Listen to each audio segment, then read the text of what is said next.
पंजाब कांग्रेस के साबका प्रधान सुनील जाखड़ वालों कांग्रेस नूं अलविदा कहण ते वख-वख आगूआं दी प्रतिक्रियावां आ रहीआं ने।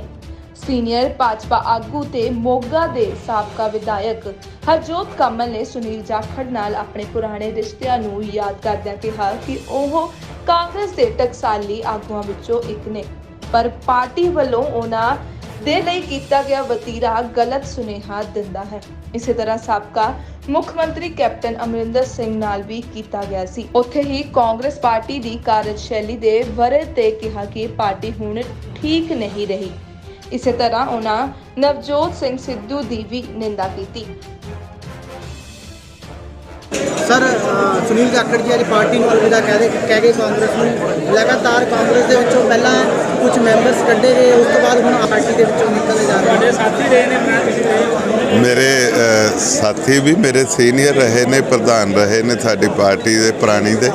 ਤੋ ਕਾਂਗਰਸ ਨੂੰ ਜਾਖੜ ਸਾਹਿਬ ਨੇ अलविदा ਬੜੇ ਭਰੇ ਮਨ ਨਾਲ ਹੀ ਕਿਹਾ ਹੋਊਗਾ, ਕਿਉਂਕਿ ਜੋ ਕਾਂਗਰਸ ਦੀਆਂ ਅੱਜ ਨੀਤੀਆਂ ਹੈਗੀਆਂ ਲੀਡਰਸ਼ਿਪ ਤੋਂ ਵਹੀਣੀ ਹੈਗੀ ਆ, ਉੱਥੇ ਕੋਈ ਸਟਰੋਂਗ ਲੀਡਰਸ਼ਿਪ ਨਹੀਂ ਹੈਗੀ ਔਰ ਫੈਸਲੇ ਲੈਣ ਵਾਲੀ ਕੋਈ ਵੀ ਇਹੋ ਜਿਹੀ ਪਾਵਰ ਨਹੀਂ ਹੈਗੀ। ਸਾਰੇ ਉਸ ਧੁਰੇ ਦੇ ਦੁਆਲੇ ਇਕੱਠੇ ਹੋਏ ਵੇ ਜਿਹਦੇ 'ਚ ਆਪਣੇ 'ਚ ਕੋਈ ਆਕਰਸ਼ਣ ਨਹੀਂ ਹੈਗਾ। ਸੋ ਕਾਂਗਰਸ ਦਾ ਮੈਂ ਕਹਿੰਦਾ ਕਿ ਜਿਹੜੇ ਉਹਨਾਂ ਦੇ ਹਾਲ ਆ ਜੋ ਜਾਖੜ ਸਾਹਿਬ ਨਾਲ ਵੀ ਉਹਨਾਂ ਨੇ ਕੀਤੀ ਹੈਗੀ ਆ ਔਰ ਬੜੇ ਹੋਰ ਜਿੰਨੇ ਬੰਦੇ ਛੱਡ ਕੇ ਗਏ ਆ ਸਾਰੇ ਮਾਯੂਸੀ ਕਰਕੇ ਗਏ ਆ, ਨਹੀਂ ਤਾਂ ਜਾਖੜ ਸਾਹਿਬ ਵਰਗੇ ਜਿਨ੍ਹਾਂ ਦੀਆਂ 2-2 3-3 ਪੀੜ੍ਹੀਆਂ ਕਾਂਗਰਸ 'ਚ ਲੰਘ ਗਈਆਂ ਹੋਣ ਉਹਨਾਂ ਦੇ ਵਾਸਤੇ ਉਹ ਪਾਰਟੀ ਛੱਡਣੀ ਕੋਈ ਸੌਖੀ ਨਹੀਂ ਹੁੰਦੀ। ਪਰ ਮੈਨੂੰ ਅੱਜ ਪਤਾ ਲੱਗਿਆ ਕਿ ਉਹਨਾਂ ਨੇ ਆਪਣੇ ਉੱਤੋਂ ਕਾਂਗਰਸ ਦਾ ਲੋਗੋ ਉਤਾਰ ਦਿੱਤਾ। ਸੋ ਇੱਥੋਂ ਇਸ ਦਾ ਸੰਕੇਤ ਹੀ ਆ। ਮੈਂ ਬੀਜੇਪੀ ਦੀ ਮੀਟਿੰਗ ਦੇ ਵਿੱਚ ਸੀ, ਰਾਸ਼ਟਰੀ ਅਧਿਆਕਸ਼ ਆਏ ਵੇ ਆ, ਨੈਸ਼ਨਲ ਪ੍ਰੈਜ਼ੀਡੈਂਟ, ਸੋ ਮੈਂ ਕੋਈ ਉਹਨਾਂ ਦਾ ਟਵੀਟ ਜਾਂ ਮੈਂ ਕੋਈ ਖਬਰ ਨਹੀਂ ਦੇਖ ਸਕਿਆ, ਇੰਨਾ ਹੀ ਪਤਾ ਲੱਗਾ। ਮੈਨੂੰ ਲੱਗਦਾ ਕਿ ਜੇ ਉਹ ਛੱਡ ਕੇ ਗਏ ਨੇ ਕਾਂਗਰਸ ਤਾਂ ਬੜੇ ਲੰਬੇ ਸਮੇਂ ਤੋਂ ਹੀ ਵਾਜ਼ ਵੇਟਿੰਗ ਕਿ ਕੋਈ ਉਹਨਾਂ ਨੂੰ ਮਨਾਵੇ, ਕੋਈ ਕਵੇ, ਉਹਨਾਂ ਦਾ ਦੁੱਖ ਪੁੱਛੇ। ਸੋ ਸਾਡੇ ਸਾਰਿਆਂ ਨਾਲ ਹੀ ਇੱਦਾਂ ਹੀ ਹੋਇਆ। ਕੀ ਲੱਗਦਾ ਸਰ ਬੀਜੇਪੀ 'ਚ ਸ਼ਾਮਲ ਹੋ ਸਕਦੇ ਨੇ ਜਾਖੜ ਸਾਹਿਬ? ਦੇਖੋ ਮੈਨੂੰ ਇਹ ਤਾਂ ਪਤਾ ਨਹੀਂ ਕਿ ਉਹਨਾਂ ਦਾ ਮਨ ਕੀ ਹੈਗਾ, ਬਟ ਇਹ ਆ ਕਿ ਮੈਂ ਬੀਜੇਪੀ 'ਚ ਸ਼ਾਮਲ ਹੋ ਕੇ ਬੜਾ ਸੈਟਿਸਫਾਈਡ ਆ ਔਰ ਮੈਂ ਸਮਝਦਾ ਕਿ ਅੱਜ ਜੇ ਹਿੰਦੁਸਤਾਨ ਦੇ ਵਿੱਚ ਕੋਈ ਪਾਰਟੀ ਸਹੀ ਹੈਗੀ ਹੈ ਜਿਹੜੀ ਨੈਸ਼ਨਲਿਜ਼ਮ ਦੀ ਗੱਲ ਕਰਦੀ ਹੈ, ਜਿਹੜੀ ਅਸੂਲਾਂ ਦੇ ਉੱਤੇ ਔਰ ਡਿਸਿਪਲਿਨ ਦੇ ਨਾਲ ਕੰਮ ਕਰਦੀ ਹੈ, ਤਾਂ ਉਹ ਸਭ ਤੋਂ ਵੱਡੀ ਪਾਰਟੀ ਹੈ ਜੋ ਪੰਜਾਬ ਦਾ ਵੀ ਭਵਿੱਖ ਹੈ, ਹਿੰਦੁਸਤਾਨ ਦਾ ਵੀ ਅਜੇ ਆਉਣ ਵਾਲਾ ਫਿਊਚਰ ਉਹੀ ਹੈ, ਉਹ ਬੀਜੇਪੀ ਹੈ। ਸੋ ਜਿਸ ਬੇੜੀ 'ਚ ਸਵਾਰ ਹੋਈਏ ਉਹਦਾ ਸੁੱਖ ਮੰਗੀਦਾ। ਮੈਂ ਬੀਜੇਪੀ 'ਚ ਤਾਂ ਮੈਂ ਸੈਟਿਸਫਾਈਡ ਹਾਂ, ਖੁਸ਼ ਹਾਂ। ਮੈਂ ਤਾਂ ਜ਼ਰੂਰ ਜਾਖੜ ਸਾਹਿਬ ਨੂੰ ਕਹੂੰਗਾ ਕਿ ਜੇ ਅਜੇ ਉਹਨਾਂ ਦਾ ਪੋਲੀਟੀਕਲ ਕੈਰੀਅਰ ਅੱਗੇ ਵਧਣਾ ਔਰ ਉਹ ਵਧਾਉਣਾ ਚਾਹੁੰਦੇ ਆ ਤਾਂ ਜੇ ਕਾਂਗਰਸ ਨੂੰ ਛੱਡ ਕੇ if you want to join some other party BJP is the best option.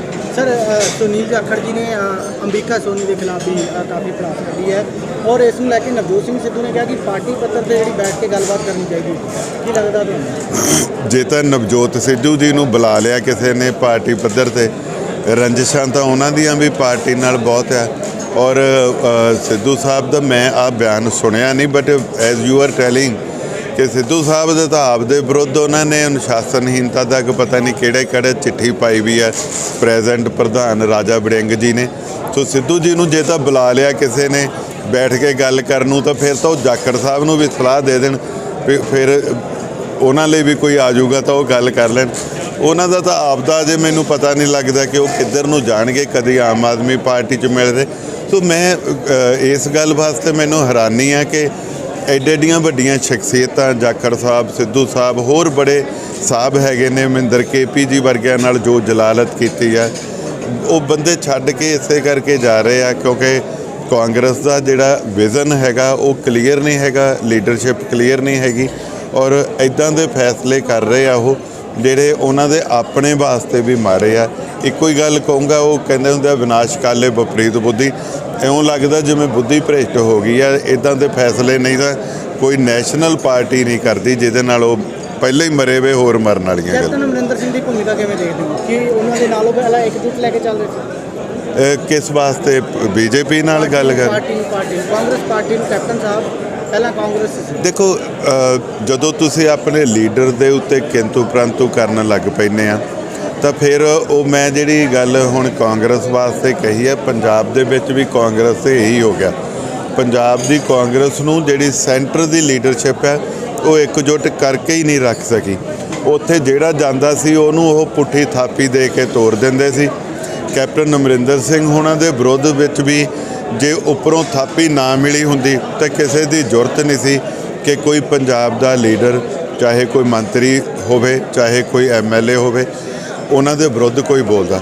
ਇਹ ਸੈਂਟਰਲ ਲੀਡਰਸ਼ਿਪ ਦੀ ਕਮਜ਼ੋਰੀ ਸੀ। ਉਹਨਾਂ ਨੇ ਹਮੇਸ਼ਾ ਧੜੇ ਬਣਾਉਣ ਦੀ ਨੀਤੀ ਅਪਣਾਈ ਹੈ। ਪੰਜਾਬ 'ਚ ਵੀ ਉਹਨਾਂ ਨੇ ਇਹੀ ਕੁਝ ਕਰਨ ਦੀ ਕੋਸ਼ਿਸ਼ ਕੀਤੀ। ਇੱਥੇ ਉਹ ਧੜੇਬੰਦੀ ਨੂੰ ਬਣਾਉਣ ਵਾਸਤੇ ਕੈਪਟਨ ਸਾਹਿਬ ਦੇ ਜਿਹੜੇ ਉਲਟ ਬੰਦੇ ਸੀ ਉਹਨਾਂ ਨੂੰ ਵੀ ਥਾਪੀ ਦਿੰਦੇ ਰਹੇ, ਪਰ ਇਹ ਕਿਤੇ ਨਾ ਕਿਤੇ ਉਹਨਾਂ ਦੇ ਉੱਤੇ ਆਪ ਤੇ ਹੀ ਭਾਰਾ ਪੈ ਗਿਆ। ਕੈਪਟਨ ਸਾਹਿਬ ਨੂੰ ਡੁਬੋਂਦੇ ਸਾਰੀ ਕਾਂਗਰਸ ਹੀ ਡੁੱਬ ਗਈ।